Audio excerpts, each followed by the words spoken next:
সোনার বাংলায় এত খবর, কিন্তু যে খবরটা গত 2 মাসে এদেশের কোটি কোটি মানুষকে সবচেয়ে বেশি কষ্ট দিয়েছে, সেই খবরটা অভিযান থেকে আসা বৃষ্টির পানি।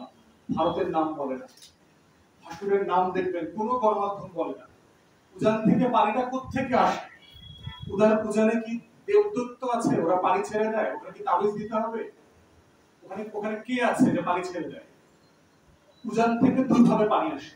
উজানের দেশ মানে কোনটা? ভারত। উজান শব্দের মানে বাংলাদেশিদেরকে বুঝতে হবে, উজান মানে হচ্ছে ভারত, আমরা ভাটির দেশ। উজান থেকে 2 ভাবে পানি আসে। উজান থেকে পানি আসে, একসাথে বৃষ্টির পানি আসে। পৃথিবীতে সবচেয়ে বেশি বৃষ্টিপ্রবণ অঞ্চল হচ্ছে আমাদের যে পার্শ্ববর্তী ভারতের যে রাজ্য আছে মেঘালয়। এই মেঘালয়, শিলং, চেরাপুঞ্জি হচ্ছে পৃথিবীতে গড়পড়তায় সবচেয়ে বেশি বৃষ্টি হয় হচ্ছে ওইখানে। উজানের দ্বিতীয় সোর্সের পানি হচ্ছে ভারতের বাঁধ, তিস্তা নদীতে বাঁধ সিকিমে, গঙ্গার উপরে ফারাক্কাতে বাঁধ পদ্মা নদীর উপরে, চায়না ব্রহ্মপুত্রের উপরে বাঁধ। আমাদের এই 54টা অভিন্ন নদীতে ভারতের শত শত মূল বাঁধ, শাখা বাঁধ, এই বাঁধগুলো হচ্ছে মূল কারণ বন্যা। যে বাঁধের পানি আটকে রাখা হয়, এখন যেহেতু পানির পরিমাণ বেড়ে গেছে বৃষ্টির কারণে, বন্যার কারণে ওই অঞ্চলে আপনারা দেখেছেন যে ফারাক্কার 44টা গেট খুলে দেওয়া হয়েছে, তিস্তার সকল গেট খুলে দেওয়া হয়েছে।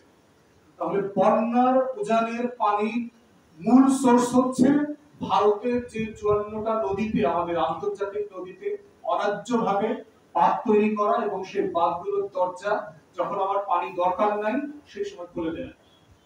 এই দুটো হচ্ছে আমাদের বন্যা, যেটার কারণে আমাদের সবচেয়ে বেশি মানুষ ক্ষতিগ্রস্ত হচ্ছে, প্রত্যেক দিন ক্ষতিগ্রস্ত হচ্ছে। তাকে নিয়ে কোনো আলোচনা নাই আমাদের গণমাধ্যমে।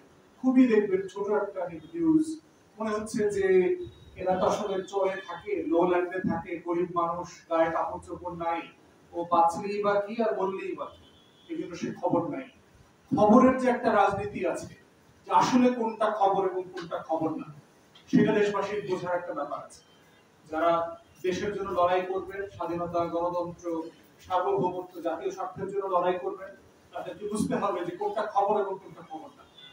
আমরা রাজনৈতিক দল এবং রাজনৈতিক কর্মী হিসেবে মনে করছি যে দেশের এই কোটি কোটি উত্তরাঞ্চল এবং উত্তর পূর্বাঞ্চলের জনগোষ্ঠী যারা প্রত্যেক বছর কয়েক দফায় বন্যার শিকার হচ্ছে, তাদের ধন সম্পদ, বাড়ি, পশু পাখি যা আছে, ক্ষেত খামার সব ডুবে যাচ্ছে এবং কোনো কর্মসংস্থান নাই, তাদের হয়ে আমাদের কথা বলা দরকার।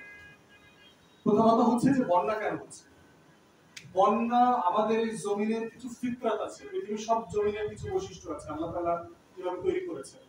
যেমন ধরেন মধ্যপ্রাচ্যে মরুভূমি আছে, আপনি দেখবেন অনেক অঞ্চলে, ইরানে যান আপনি দেখবেন প্রচুর পাহাড়, আপনি দক্ষিণ আমেরিকা যান অ্যামাজনের জঙ্গল, প্রচুর রেড ফরেস্ট আছে। আমাদের এই ভূমির বৈশিষ্ট্য হচ্ছে এখানে প্রচুর গাছপালা আছে, এখানে গরম, শীত, ঠান্ডা, খরা, বর্ষা সবকিছুর একটা ভারসাম্য আছে। তো শত শত বছর ধরেই এই এলাকাতে বন্যা হয়েছে। সাধারণত মানুষ ক্ষতিগ্রস্ত হয় এমন বন্যা খুব কম হতো। ধরেন সেই 70 সালের বন্যা, আমরা 88-89 সালের বন্যা দেখেছি, 98 সালের বন্যা দেখেছি। এরকম বড় বড় বন্যা যেগুলো হচ্ছে পুরো দেশবাসীকে ভোগান্তি দেয়, এরকম বন্যা হতো। কিন্তু এখন আমরা যেটা দেখতে পাচ্ছি প্রত্যেক বছরই কয়েক দফায় বন্যা হচ্ছে, মানে ঝড় জলোচ্ছ্বাস হচ্ছে, যেটা আমাদের দেশের মানুষদেরকে, যারা নদী অঞ্চলের মানুষ, যারা সমুদ্রের পাড়ে থাকেন, প্রত্যেককে প্রচন্ড ভোগান্তি দিচ্ছে। তাহলে এইটা কেন হচ্ছে সেটা বোঝা দরকার, যে এটাকে আমাদের স্বাভাবিক বন্যার থেকে ভিন্ন কোনো বাস্তবতা কি। প্রথমত যেটা বলা হচ্ছে যে দেখবেন যে গল্পটা সবচেয়ে বেশি